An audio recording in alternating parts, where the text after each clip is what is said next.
পারো না বাবা, তুমি আমাকে ক্ষমা করে দাও।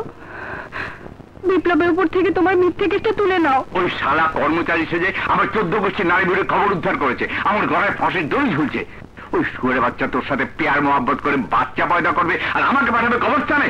ওই কুত্তার বাচ্চা এত সাহস পেয়েছে তোর কারণে। বড় কথা, ওই শালাকে আমি চাই। আর জানলেও তোমাকে বলবো না। বলবি না? ভাবি, ভাবি, এই সব কিছুর জন্য তুই দায়ী।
অপারেশন থিয়েটার কোন দিকে? ওই দিকে।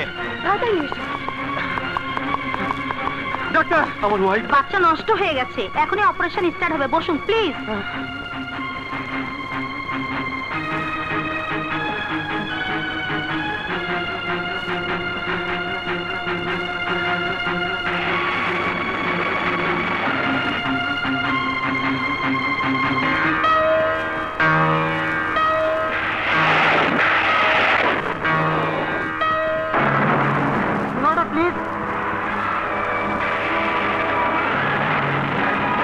Generator please.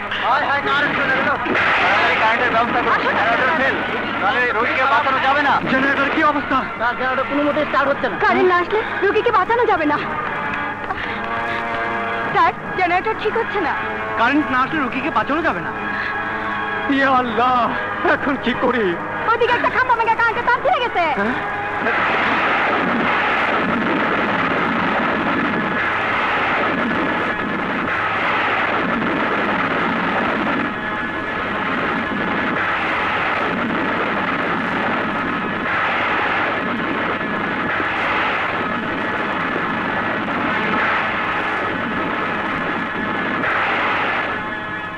আল্লাহ, তুমি আমাকে সাহায্য করো। ইয়া আল্লাহ!